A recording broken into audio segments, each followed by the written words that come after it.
اعوذ باللہ من الشیطان الرجیم بسم اللہ الرحمن الرحیم الحمد للہ رب العالمین والصلاة والسلام علی اشرف الانبیاء المرسلین نبینا سیدنا بالقاسم محمد اللہم صلی علی محمد وعلی محمد وعلی آلہ طیبین الطاہرین المعصومین لا سیما بقیت اللہ فی الارضین روحی وارواحنا لتراب مقتمع الفدا ولعنت اللہ علی اعداء مجمعین۔ پروردگار کی بارگاہ میں شکر گزار ہیں کہ پروردگار نے یہ توفیق عطا فرمائی کہ مسجد جمکران سے کچھ پروگرام آپ کی خدمت میں پیش خدمت کیے جائیں۔ مسجد جمکران کہ ہم جانتے ہیں کہ امام زمانہ جل اللہ تعالیٰ فرجہ شریف سے منسوب ہے، اور یہاں پر مومنین کو توفیق ہوتی ہے۔ مسجد تو اللہ کا گھر ہے، انسان یہاں نماز پڑھتا ہے، عبادت کرتا ہے، لیکن اس کے ساتھ ساتھ اپنے وقت کے امام کو بھی یاد کرتا ہے۔ اس سے بہترین بات اور کیا ہو سکتی ہے کہ انسان خدا کو یاد کرے اور حجت خدا کو یاد کرے۔ آپ کی خدمت میں بہرحال ایک حدیث کی روشنی میں 3 سوال جو روز قیامت میں کیے جائیں گے آپ کی خدمت میں پیش کرنے ہیں۔ بہت وقت محدود ہے، لیکن اس وقت محدود میں خدا میں توفیق عطا فرمائے کہ ہم کچھ حاصل کر سکیں۔ 3 سوال جو کہ روز محشر پوچھے جائیں گے، اس میں سے پہلا یہ ہوگا کہ تم نے جو بھی کام کیا وہ کس کے لیے کیا، یعنی جو بھی کام انجام دیا تم نے، یہ کام لمن یعنی کس کے لیے کیا۔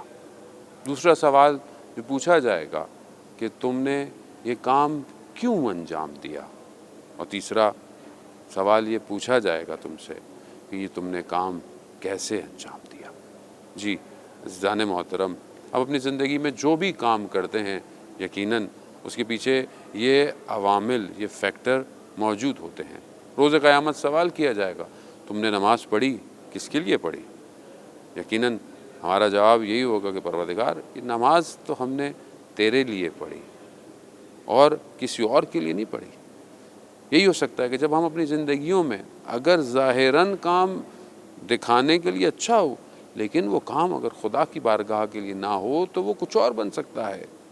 یعنی تاریخ شاہد ہے ایسے بہت سارے واقعات کی کہ جہاں پر لوگوں نے کام کیے، ظاہراً کام نیک تھے لیکن کام خدا کے لیے نہیں تھے بلکہ اپنے مقاصد کے لیے تھے۔ اسی لیے کہیں مسجد کعبہ بنتی ہے تو کہیں مسجد ضرار بنتی ہے، کیونکہ وہ خدا کے لیے نہیں تھی۔ عزیزان محترم، اسی لیے ہم سے سوال پوچھے تم نے روزہ رکھا، کس کے لیے رکھا؟ لوگوں کو دکھانے کے لیے رکھا؟ جیسے آج کل کے زمانے کے اندر لوگ بہت زیادہ ڈائٹ کانشیس، صحت کانشیس ہوتے ہیں کہ نہیں ہم تو شاید صحت کے لیے نہیں۔ عزیزان محترم، روزہ خداوند متعال کے لیے ہے۔ وہاں پر ہم سے یہ بھی پوچھا جائے گا کہ تم نے یہ کام جو ہے وہ کیوں انجام دیا۔ تو ہم نماز کیوں پڑھتے ہیں؟ نماز خدا کی خوشنودی کے لیے پڑھتے ہیں، نماز ثواب کے لیے پڑھتے ہیں، بہشت میں جانے کے لیے پڑھتے ہیں، خدا کے شکر کے لیے پڑھتے ہیں، خدا کی بارگاہ میں اپنی نعمتوں کا تشکر کرنے کے لیے اس کی بارگاہ میں سجدہ ریز ہوتے ہیں۔ وہیں پر یہ سوال کہ تم نے ان کام کو کیسے انجام دیا، یہ بہت زیادہ مہم ہے۔ نماز تو پڑھی تم نے، خدا کے لیے پڑھی، خدا کے تشکر کے لیے پڑھی، مگر تم نے نماز پڑھی کیسے؟ صحابی امام جعفر صادق علیہ السلام کی خدمت میں حاضر ہوتے ہیں اور 2 رکعت نماز پڑھتے ہیں۔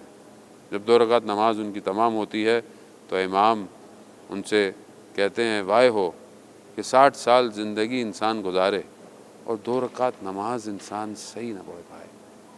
صحابی پریشان ہو جاتے ہیں۔ عزیزان محترم، وہ صحابی امام کے صحابی تھے، امام کو دیکھ رہے تھے، امام کے سامنے تھے، اور ہم تو بہت دور ہیں، ہم ظاہری طور پر دور ہیں، ہم شاید امام کو دیکھ نہیں پاتے لیکن امام تو ہمیں دیکھتے ہیں۔ تو کیا واقعاً ہمارا ہر عمل، ہمارا انجام، اس کی کوالٹی واقعاً بہتر ہے کہ نہیں ہے؟ اسلام ہمیشہ کوانٹٹی پر نہیں کوالٹی پر دھیان دیتا ہے۔ بعض اوقات لوگ کوانٹٹی کے چکر میں کوالٹی کو کھو بیٹھتے ہیں۔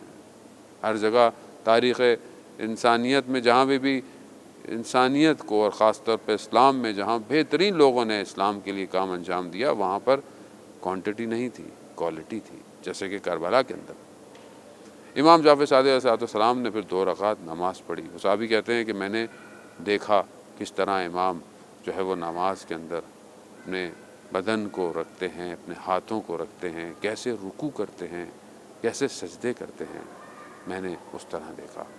روز قیامت میں یہ ہم سے پوچھا جائے گا کہ تم نے جو بھی انجام دیا وہ کام کیسے انجام دیا۔ یہ چھوٹی چھوٹی سی چیزیں ہم اپنی زندگی میں انجام دیتے ہیں عزیزان محترم، بعض اوقات ہمیں شاید یہاں پر احساس نہیں ہوتا، لیکن یہ آخرت میں ہر چیز کھلی ہوئی ہوگی، ہمارے لیے اوپن ہوگی، اور وہاں پر ہماری ایک ایک چیز ہمیں دکھائی جائے گی، چاہے ہمارا عمل چھوٹا ہو، چاہے ہمارا عمل بڑا ہو۔ خدا قرآن میں بھی کہتا ہے کہ میں جو ہے وہ مسکال کے ذرے کے برابر بھی تمہارا عمل ہوگا، چاہے عمل خیر ہو چاہے عمل شر ہو، خدا دکھائے گا۔ اس لیے آئیے اپنی زندگیوں میں اپنے کاموں کو بہتر کریں، اپنی عبادتوں کو بہتر کریں۔ اگر تلاوت کرتے ہیں قرآن کی، اس کو بہتر کریں، خدا کے لیے کرتے ہیں، اپنی دنیا اور آخرت کو سمجھنے کے لیے کرتے ہیں، لیکن اس کی کیفیت کو اچھا کریں۔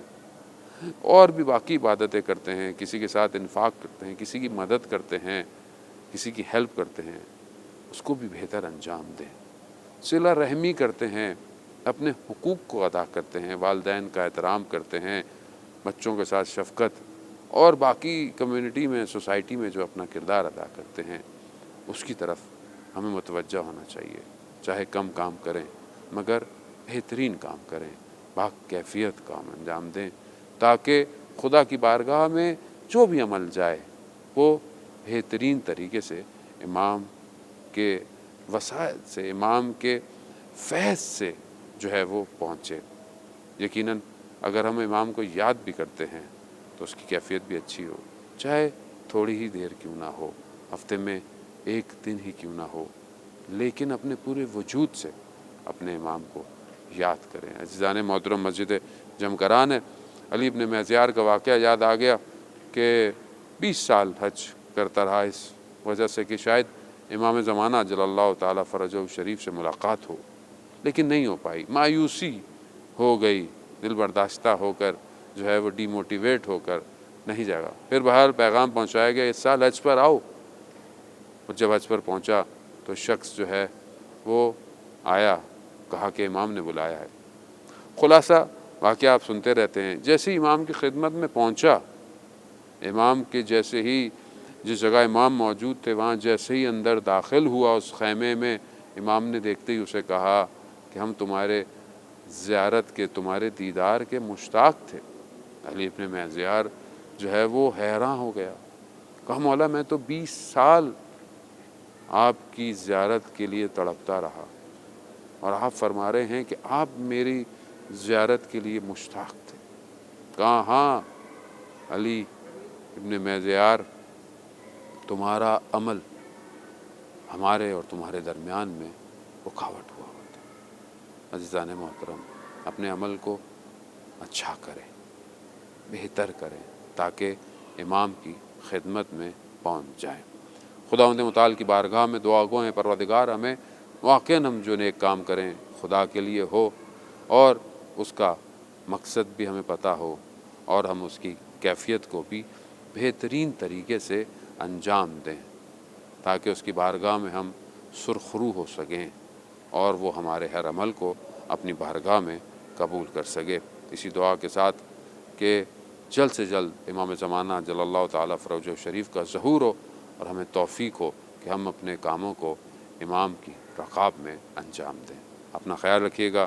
السلام ورحمۃ اللہ وبرکاتہ۔